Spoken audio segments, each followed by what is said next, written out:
They make observations to build explanations or estimations based on known information. So, what you know about STEM? Mathematics and science, engineering, technology.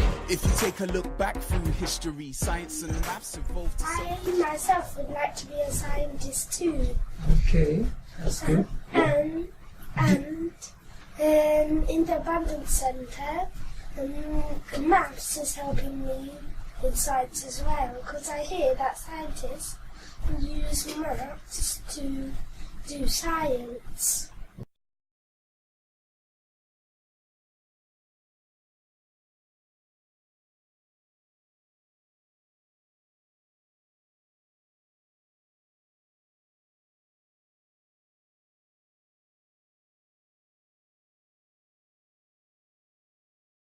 So let me give just a very brief background. Abundance Centres UK Development Trust is an organisation set up to establish spaces for learning, to establish opportunities for new kinds of learning, new to us here now, because often we're presented with standard systems of education, and I think many in the community know that there are more holistic ways that we can approach learning. So the Abundance Centres Development Trust is about establishing spaces like this. We're in a process of bidding for spaces to manage them, but also developing programs and pedagogy. This Science Week program, we've invited various speakers over the rest of these days of this week to speak on different themes that connect to science, and to bring them from an African perspective, and to bring their insights to it from an African place of being. So what you hear, you may have lots of questions for them, I hope you do. The way we've structured this is that we'll have some brief presentations, and I will give the first of those brief presentations. Then a number of other speakers will come and give brief presentations, and then we'll have a discussion. But in between that, so it's not just a one-way process, please be free to ask questions as you see it comes to you. So we'll try and be fluid. This is why we kept the circle like this, so that you feel a little closer, not so far away. So be free to just interact, everyone, front to back. Be free to engage. Okay. The first presentation is entitled, "Is your child going to be the next Black fusion scientist?" This is my talk. I'm giving this talk. And I'm giving this talk from the position of schools of unified learning. The question has come to me because I've observed that we're somewhat displaced, the community is somewhat displaced in its relationship to science. And the Trust has done some work to engage not only with our community directly, but also with national organisations around science. And I've come to see that nationally, this country is displaced from science to the degree that there are not enough scientists coming forward. And even the question of what science is, there are some fundamental things that are not in the right way from most people's perspectives, whether they be the child trying to engage with the subject, or the parent trying to help their child, or the teacher who's charged with delivering some kind of curricula, or the supplementary school that has to deliver a program that is to help a child achieve certain qualifications, or the country that we hear, or our countries, Pan-Africa. So Pan-Africa, we also have a need to look at what science curricula really means. First of all, I would reference that science, the word science means to know. And everyone has a way of knowing. This is a human quality, to come to know, to have curiosity. Science is essentially that. And so everyone has this connection. I'm going to take us through a video. In regard to my talk, I'm going to take us through a video which introduces some technological developments. I want us to think to the past and where humanity's come from, and the path of development and how technologies develop. So the idea of fusion science, for many, who here has a sense of what that means, fusion science or fusion, nuclear fusion? Does that mean anything to anyone here? You have a sense of that? Yeah. So it is either combine different particles or destroy them to know what's inside there, or use them to acquire energy, stuff like that. Okay, okay. What else? What are your other thoughts? This is a word. These words, they're bounced around in the media. So it's a combination of different sources of matter and energy to form one particular entity. okay. The word fusion tends to, I think of bringing things together from lots of different sources. Okay, okay. Any other ideas? Okay, so it's important that we discuss this and we get to deepen our appreciation. I should say, I don't consider myself yet a black fusion scientist in quite the way that I'm going to speak on it. But what I'm really trying to do here is to illustrate a progression of development and to make clear a point of interruption in that development and to make clear a way to use a disruptive innovation. We've been discussing disruptive innovations. To make a disruptive innovation, which means that you can have a new technology that just displaces the way things have been going on, and then it's a whole new way of working. That can happen for companies, it can happen for countries, and it can just change things like this.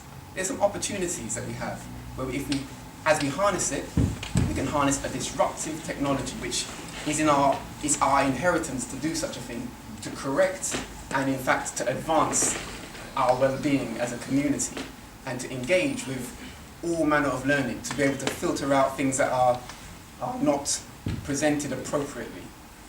Okay, so if we can start the video.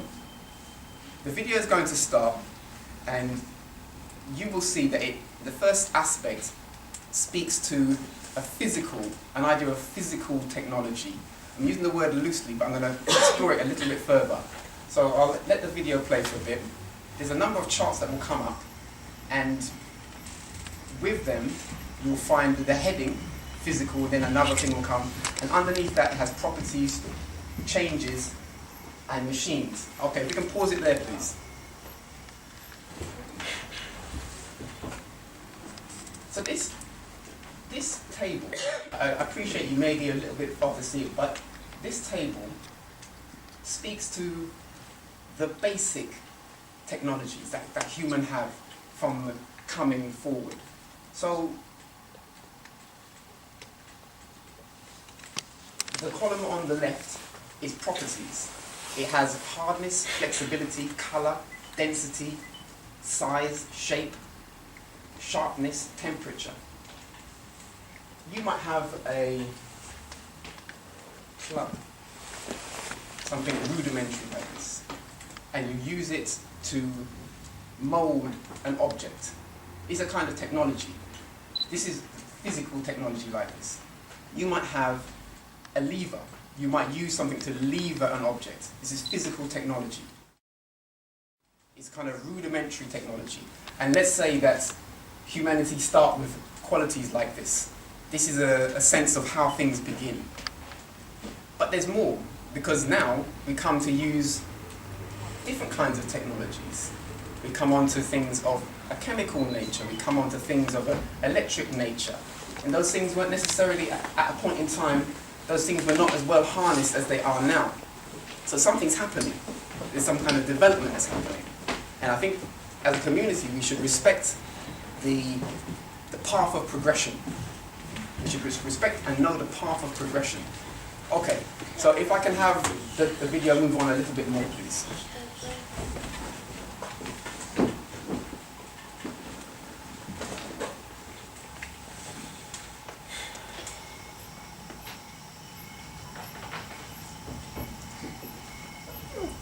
Those sounds, by the way, that is the nightlife of Ethiopia. That's real sounds. Enjoy it, it's nice. Take yourself to the place. Okay, if we can pause it there, please. Now, who here has heard of the Benian bronzes? Okay, so we've got some hands for this. Good. How have you heard about them? What have you heard about them?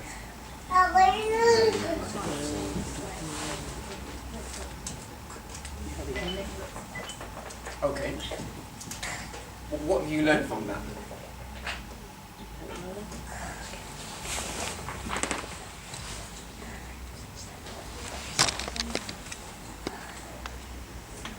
Okay, no problem. We'll circle round. Okay. Okay. Yes. Since I was born in my house, we have a replica, come from the oldest, sort of in the shell and neck bracelet. So I've always known what it looked like. When I got older, I found out about how it was stolen. And then got a bit more of it, found out about Bernie Grant, who campaigned to get it back. And I've always known about the advanced technology that was required to make them and how special they are in Africa. That's about all I know. I'll just like generalize it on that. Okay. Yeah, a bit like what the brother, the last part of what the brother was saying about how they were using bronze and different metals well before Europeans were, they were still like in the Dark Ages in Europe and in Africa, especially in that part of West Africa, that they were actually using bronze in such a sophisticated way. That it's almost ironic how things turned the other way in regard to what happened after. Okay. Yeah. Yes. Yes. This is the point now that I want to get to, because often when you hear about the Benin bronze, if you hear it from let's say a mainstream media, it will be connected to art. It will be presented as the art. It will now, because the hand has been forced, it's respected as classic art. But when it was first found or realized by other cultures, they didn't want to accept it as classic art. Not even that. But the actual fact is, the science behind it is profound. It's a profound shift from the physical technologies that I just touched on. It's a profound shift because there's something that has to happen when you make bronze. Who here knows how to make bronze? You have to combine the different metals to get a different property based by the mixture. Okay. And you said to, Yes. to smelt it. What's smelting? It's using fire to melt and to bring two different elements together. Okay, that's right. Anything else? What else do we know about bronze? Is it a mixture of copper and iron? I'm not sure what the compound is to make it. Copper, and you can mix it with different things to get to different qualities of the alloy. This is the thing, the processes of making alloys. Yeah. So some words were mentioned like smelting and combining metals. This business of making bronze, nature doesn't make bronze on its own. It may happen very rarely, but there's no mass production of bronze going on in nature. So all these bronze bennies, that's a human innovation. The business of the smelting is not just a regular fire. If you put a campfire and you try and put the crude components of what would be the bronze over that, it's not going to blend, it's not going to become the alloy. It has to be very hot. And there's a science to making fire very hot. So the ones who did it had some different technologies. They had some special insights. So when you see them, when it's presented about the Benin bronze as art, classic art, it is. But the people who are saying that, they also know that it's classic technology. And as was said, the technology was far in advance of European cultures. So my punchline to this, all of this, which I'm going to summarize soon, is that we have classic pedagogy. There's a classic pedagogy, there's a classic approach to learning that African cultures have. Many classic approaches to learning for different cultures that would allow the community to develop such things. And there was an interruption. And in the interruption, then we stopped making those things. And other people make their things, and now it appears that it's just art, and we seem to be maybe a bit behind in the technology game. Maybe it can seem like that. So there's a lot more to it. And this process of making alloy is a significant innovation. It's a human innovation. So if we play a video now, you're going to see some video about the smelting process. It's a very quick one. This video, I've used the clip because it summarizes it very nicely. We're going to ask you for feedback on the presentations. If you give your details, and make sure you get all the links that we're going to use. There's another video showing an African process, which is an hour and a half of the whole process of making, of smelting metal, of making alloys. Okay. So this process that's being illustrated here is a reproduction of how they interpret the classic way of smelting with just raw tools. They crushed the malachite powder, then they put it into the fire. That hole was dug for a reason. Its covering now is to turn it into a super hot space. The pipe is a bellow to keep air going into it. That air that's going in there is not just about making it hot. Oxygen is working in there, it's making a chemical change. It's not just making it hotter, it's chemically changing, that's different. So it's deep science.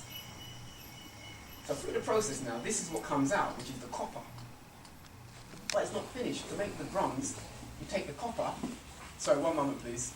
You take the copper and you have to mix it with another thing. So there's a whole science around this.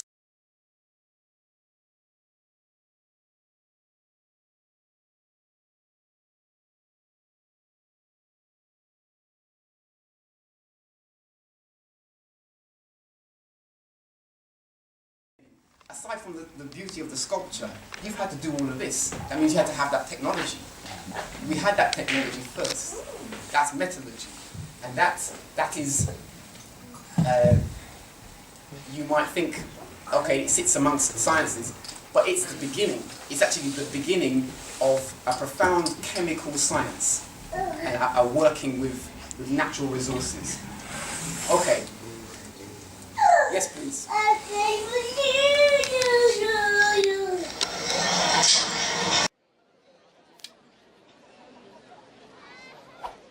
These are the Benin bronzes, some of the greatest African art ever made. And we stole them. At the end of the 19th century, the British Empire spanned a quarter of the world. The other European nations wanted their own empires, and a huge land grab began. Africa was a land of opportunity. Britain took control of what is now Nigeria and crushed local rulers, all except the defiant king of Benin. Benin had grown from a city into an empire and had become a hotbed of artistic skill and trade. The best artists produced beautiful and intricate bronze plaques to decorate the king's palace. And they even began taxing imports and exports to their kingdom. This made the local British officials angry, and they demanded Benin be taken by force, and Benin's treasures be used to pay for the cost. A mission was launched to teach them a lesson. The 9 British officers, with their 250 porters, were ambushed and killed. Stupidly, their weapons were locked away in a trunk. The British now had an excuse for war. This expedition met fierce resistance. Eventually, the city fell, and burning and looting ensued. The main prize? The beautiful bronze plaques. The annihilation of Benin was really a show of muscle by the British Empire, a warning not to resist British power. Most of the stolen bronzes were sold to pay for the expedition. Many went to the British Museum. Today, only a handful remain in Nigeria. The bronzes caused quite a stir at the time. Many refused to believe Africans could produce such beautifully crafted art. Ironically, their theft brought them worldwide recognition and appreciation. Our own Queen was given a bronze by a wayward Nigerian president who had borrowed it from the National Museum, reigniting the controversy. So our Queen unwittingly fenced stolen goods, unlike the Victorians who knowingly did so 100 years ago.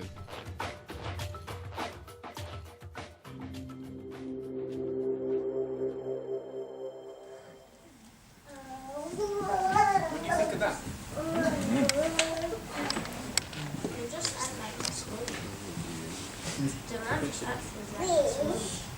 Right. Yeah, he did. There's a certain style that he's trying to present it in. But yeah. I mean, there were many other kinds of dominations of people at the time of them doing that. But in the context of this, yeah,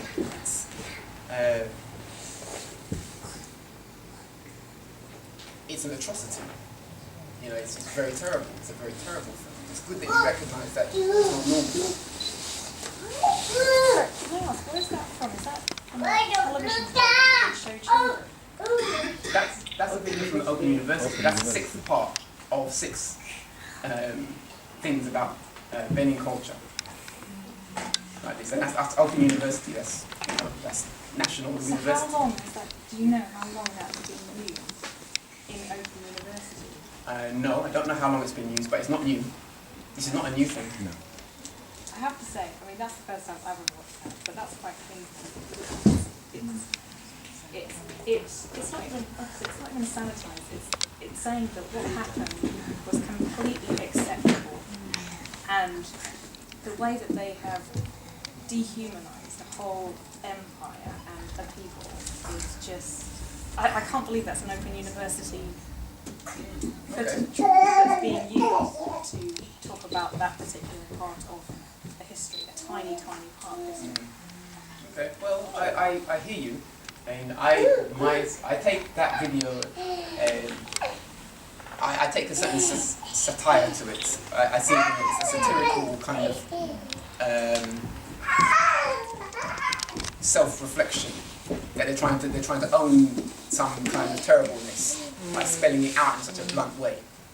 But that said, that's not my concern. Is not really their position to it. My concern is, again, inside of this video, he speaks about the arts. This is about science. We're talking about science here. So I want your attention to go to the fact that they label it as art.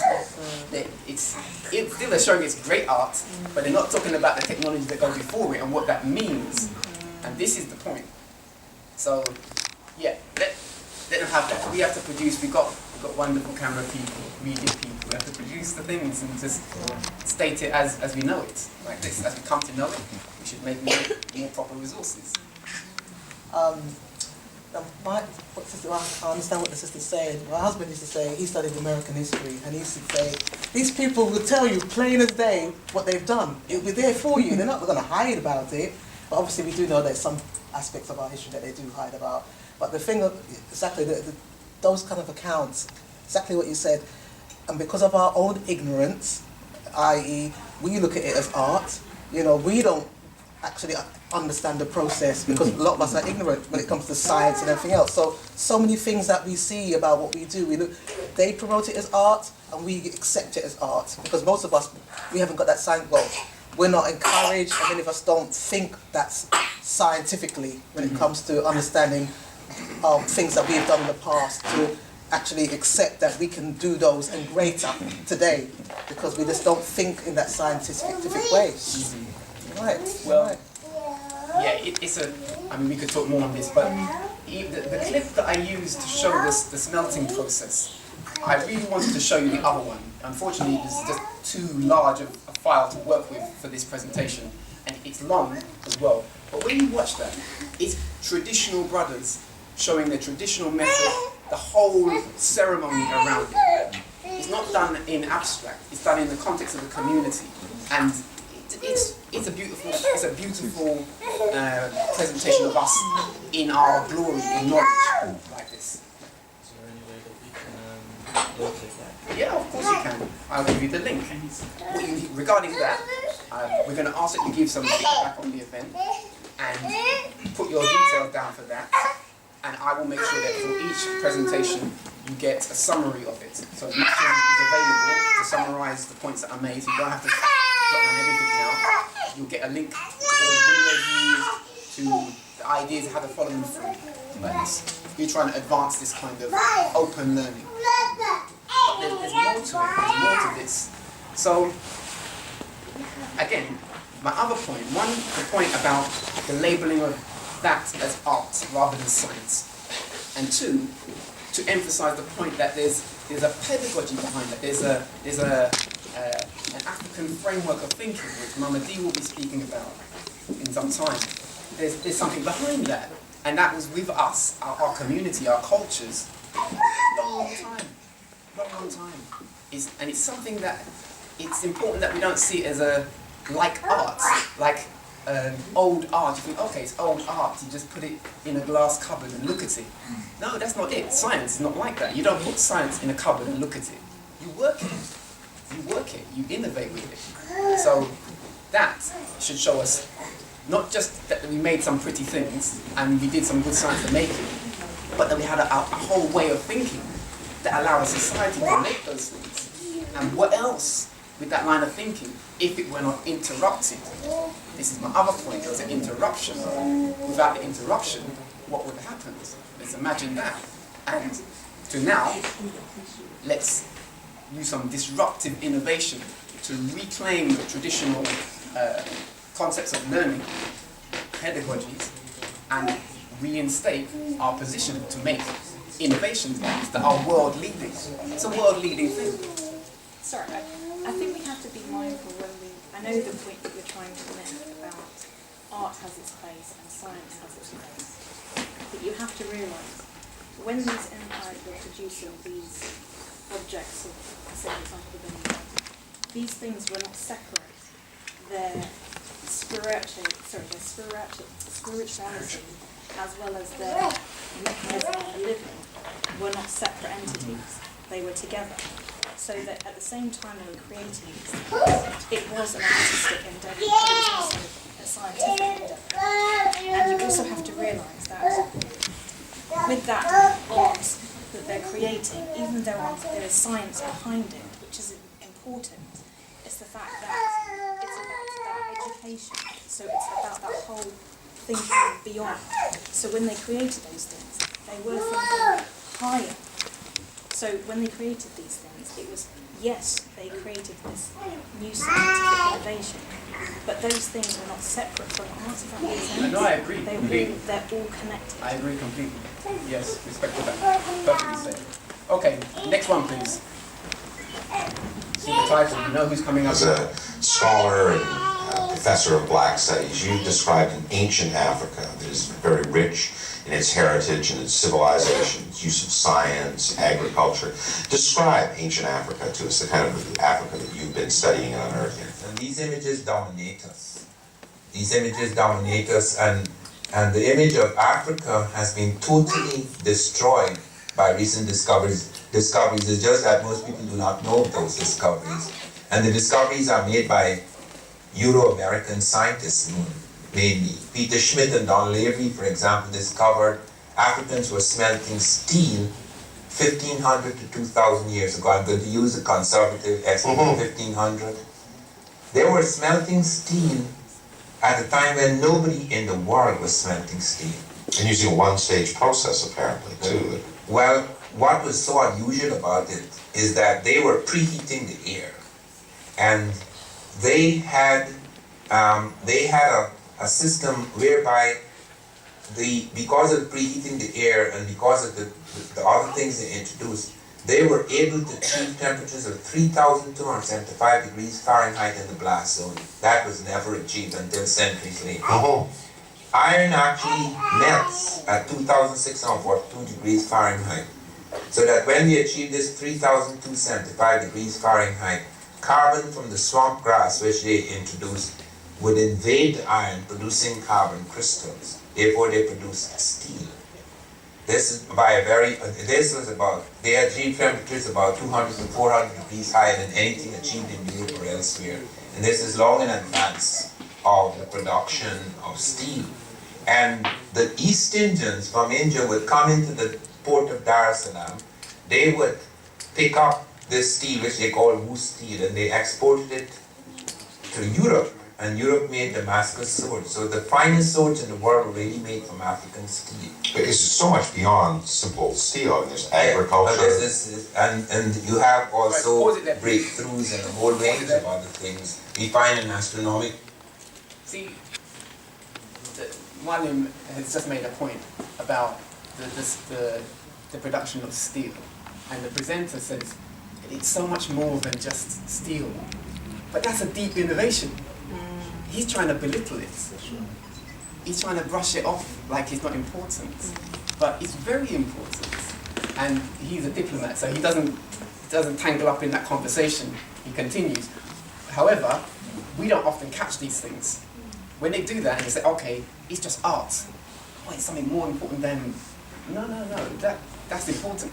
Because that was happening way before Europe. If Europe could have had that then, ooh, they would have loved it. Everyone would have loved it. He makes it clear, the best swords were coming, they had to come to a certain place for the technology. They had to go somewhere. It's the continent. They had to go to the continent for the technology. That's being a technological leader. That's what that is.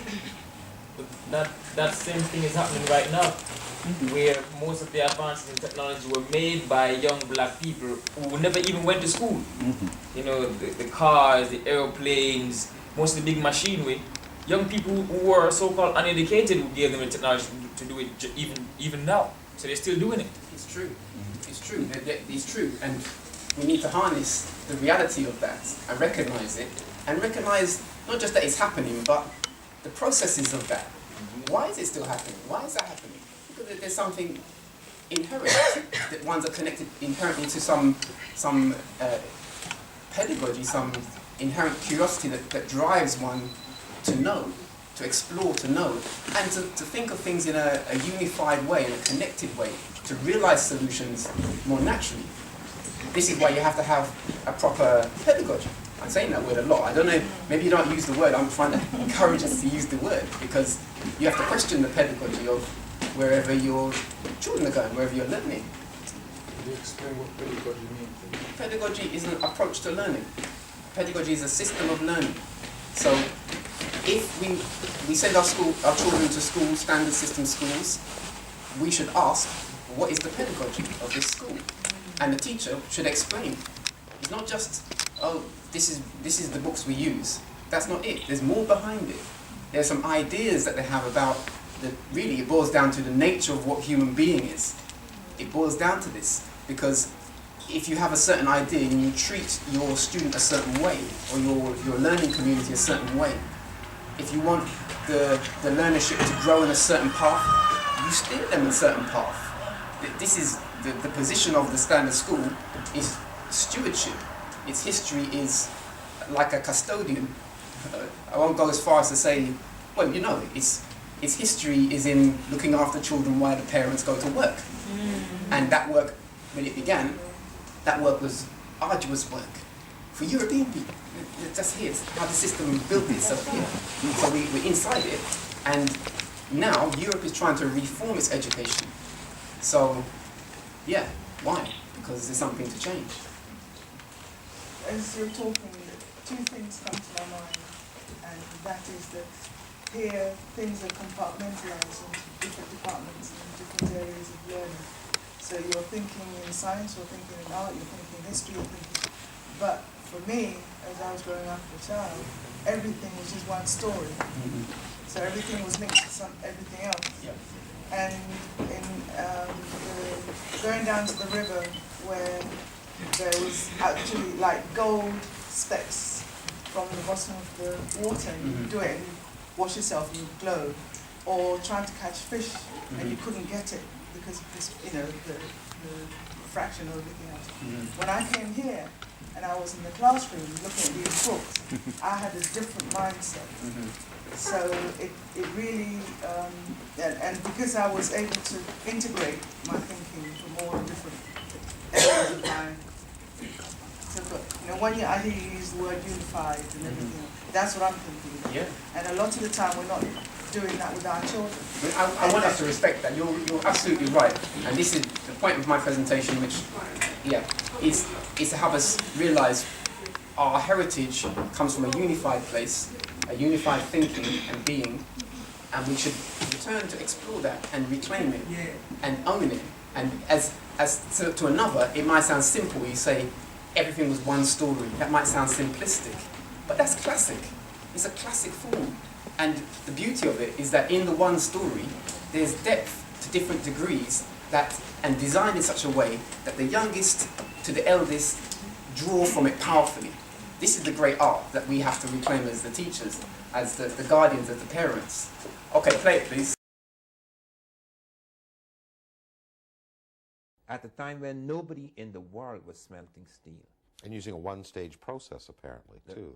Well, what was so unusual about it is that they were preheating the air, and they had a system whereby because of preheating the air and because of the other things they introduced, they were able to achieve temperatures of 3,275 degrees Fahrenheit in the blast zone. That was never achieved until centuries later.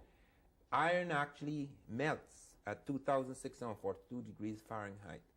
So that when they achieve this 3,275 degrees Fahrenheit, carbon from the swamp grass which they introduced would invade the iron, producing carbon crystals. Therefore, they produced steel. This is they achieved temperatures about 200 to 400 degrees higher than anything achieved in Europe or elsewhere. And this is long in advance of the production of steel. And the East Indians from India would come into the port of Dar es Salaam. They would pick up this steel, which they call wool steel, and they exported it to Europe. And Europe made Damascus swords. So the finest swords in the world were really made from African steel. But it's so much beyond simple steel. I mean, there's agriculture. And you have also breakthroughs and a whole range of other things. We find an astronomical observatory 300 years before Christ in northwest Kenya, a place called Namortunga, where we found Africans 300 years before Christ had built an observatory. And they had aligned their stones to a range of stars and constellations, on the basis of which they built one of the most accurate of prehistoric calendars. We find breakthroughs in agriculture. We find, for example, apart from the breakthroughs in agriculture, we find that they had mastered about 1,000 medicinal uses of plants. We find breakthroughs in cattle rearing. We find earlier cattle rearing than anywhere else. We find, for example, we had thought that China was the first to make fire, and then we find that it is thousands of years before. We found so many things within the recent past in Africa that we begin to realize there are two Africas. Africa before and Africa after the Holocaust. And when I speak of the Holocaust, I'm speaking of the slave trade. Right. A lot of people did not realize that why we got this idea about people in the jungle is that the only way to escape slavery was to run into the jungle. I mean, in Mali, for example, we found postal networks, we found very sophisticated developments, but people ran into the jungle to escape slavery. We found an extraordinary people called the Dogon, who ran into the mountains. And they were studied by Marcel Griol and Germaine Dietelin. And they, for example, they knew about the atom. They said everything is made up of invisible spinning particles. They knew of the exploding universe, the Big Bang. For example, they said the stars are running away from us. And we thought at first that was poetry until we realized what they were talking about. Because the stars are moving away from us, because we are still expanding, the universe is still expanding. They had fixed upon a star that is impossible to see with the naked eye. They not only saw it, we call it Sirius B, they call it Sigipolo. They said it's the egg of our world. They fixed on this star, which I say is impossible to see with the naked eye. They not only saw it, they plotted its orbit for Marcel Griol right up to the year 1990. NASA's map of the orbit is the same as that.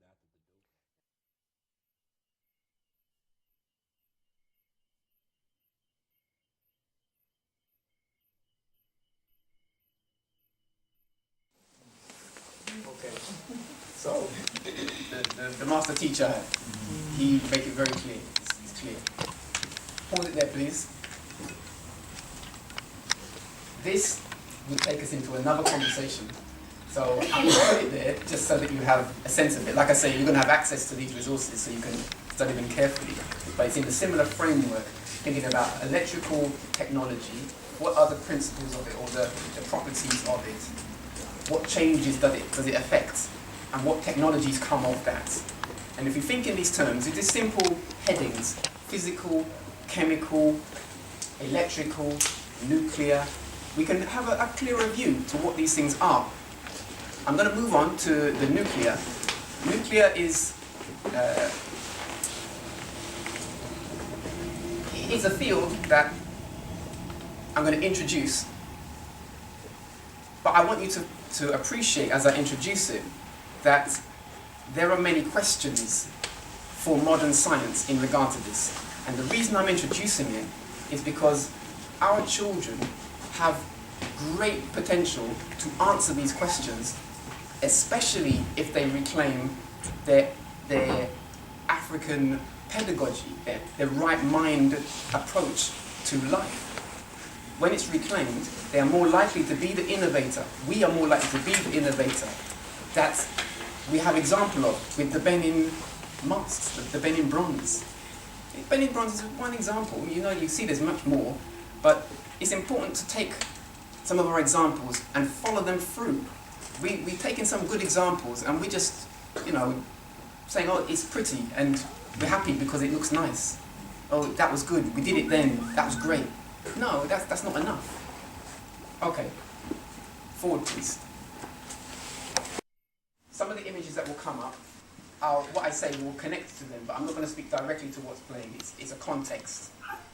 So, nuclear relates to speak of it, we should have to speak about the atom. That master teacher, Mwalimu Ivan van Sertima, he is clear that the Dogon knew about atom. He is confident, as one well respected to give guidance globally for African people, for the world. He is confident that the Dogon knew clearly about atom. So when we hear scientists speak about atom, we shouldn't feel displaced from it, like, did Africa know about these things? Did it just come that people get to know it? No, there are other references, other knowledge systems that have brought us into that. So, inside this idea of the atom, you have a core part, which is made up of the proton and the neutron. And around that is an idea of a cloud. They used to say it was like particular orbits, but that's changed in reasoning now. It's something of a cloud around it.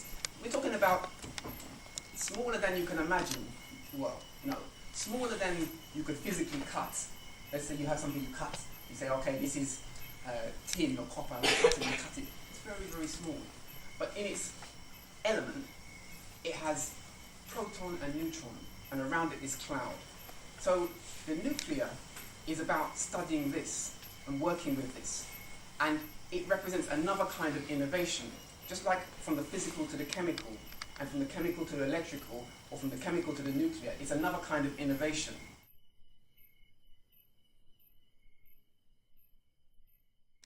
Who here has a sense of how nuclear reactors work? What's your idea? You all know that there are nuclear processes and reactors and things like this. Things are called this. Yes? I don't think he's answering that. I think he would. Okay. I might answer something for it. I think that nuclear, I think it's used, depends, there might be different methods. Like, for example, on a reactor, some reactors might use water to be able to, to use it to make electricity in order to deal with the reactors inside the nuclear. That's my... Okay, that's cool. Let's reason on it. Sum it up of it. Let's reason on it. It's important. Let's reason on it. Let's see. Let's reason on it. Nuclear reactors, they utilise particular elements from the Earth, in this case uranium, plutonium, that have an unstable nucleus. What that means is that the protons and neutrons is out of sync. It's not balanced compared to the electrons itself. So what happens is that when you have these elements that are in place, and attempting to burn itself out, they cause what they call exothermic reactions. Now when you combine two elements together, or two particles together, you get energy that comes off. The energy is what we call an exothermic reaction, and we call it radiation. The energy can be harnessed in heat, light, whatever, like in this case it's heat. Now when the particles are fused together, or the unstableness of the elements used, plutonium, uranium, radioactive elements are entailed, that energy from the reaction, from the degradation of material, we call the half-life, is used to heat water. And that water that's heated goes through turbines. Those turbines then are generated into power that provides electricity. And then you've got the large cooling towers, which is basically steam that comes from the reaction and dissipates into the atmosphere. Lovely. Shima, give her a round of applause. Wonderful, it's clear. The point I'd like to emphasize inside of what Siba Andre has just said is that this decaying process is used, and energy, a power is released in that process. It's fission, it's nuclear fission, not fusion, but this process is about splitting up, and in that splitting up, a power is released, and today, that power is used to heat water. Boil the water, turn it into steam to spin a fan, and when the fan is spinning, you can generate electricity from that. That is like windmill. That is, although the nuclear side of it seems very advanced, the actual way we get the power from it is old. It's not as high-tech as we might think it is. And in the process of it, there are some challenges to do with how to manage what's left. In that process, as it stands now, there are some products that are left that are not easy to control. So you have to put them somewhere while they apparently decay. So there's something around this. And this is, much of the nuclear technology is like this, nuclear power stations. But there's another one, which is fusion. And fusion works to the idea of atoms coming together and forming a union and splitting in a way whereby the elements have charges. And with the charges, you can then control those things by electricity and by magnetism. You can use other forces that is common knowledge to use to control and manage it, and thereby have other kinds of innovation. So there's another place. Now all of that fusion side of it is very, very new. It still needs work. It still needs work. Even the things that make it work well, like helium, there's not much of it on the planet. So that's why people want to go to the moon, because there's lots of it on the moon. When they're doing things like this, there's reasons. But there's a prospect that comes with it of technologies that transform our relationship to the planet and to each other. Yes? I would say, with the nuclear technology, with the process they described a while ago, they were using it to heat water, which means they weren't really using the nuclear itself to power anything, except to generate a little thing that they can use. That's right. So most of the energy in the nucleus is literally lost as heat and excess, so they're not actually using it anywhere, are they? That's right. Right, I need to make a correction in terms of something you just said. Regards to energy is lost. Energy doesn't necessarily lose. It just turns from one form to another. So in this case, you've got during the fission itself, in terms of the elements combining or the parts combining, you've got electrostatic energy turned into heat energy. That heat energy is then turned into chemical energy because it's turning the water from one form to another, which is then used to drive another force. So in essence, how efficient is the term that you're looking for? How efficient is the energy that's been utilized from the aggregation or the combination of different elements is what is currently in practice and what may be flawed that can be improved today itself. It's true. And I just would add to that, with fusion, different from the fission, there's a magnitude of power greater. There's a greater magnitude of power that can be harnessed in this, let's say, the cutting edge technology of fusion, nuclear fusion. So the leap to this is one of those innovations that we have just referenced with the Benin bronze. We just use the Benin bronze as a marker, just as the idea of human innovation. And so that's another point, and it's not settled yet. There is a need, the planet needs our ingenuity, our science to resolve these things. And if we don't resolve it, I'm coming to the end now, if we don't resolve it, then others will try to resolve it, and as we have seen, they may not resolve it in a way that we would view as harmonious with the all. So it's important that we own our responsibility to encourage our children to be the next black fusion scientist.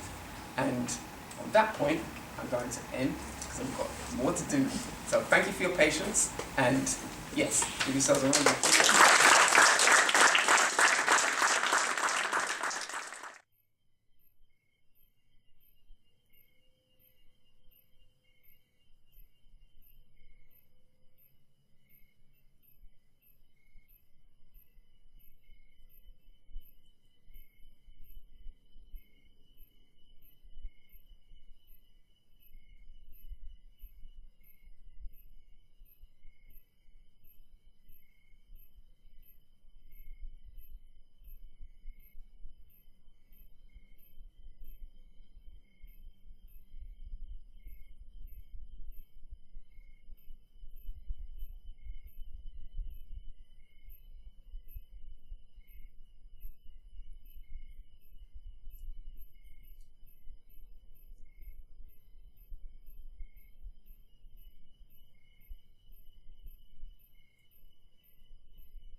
They make observations to build explanations with estimations based on known information. So, what you know about STEM? Mathematics and science, engineering, technology. If you take a look back through history, science and maths evolved. I myself would like to be a scientist too. Okay, that's good. And in the Abundance Centre, maths is helping me in science as well, because I hear that scientists use maths to do science. It was really good to see children who don't normally come forward in a lesson to really shine.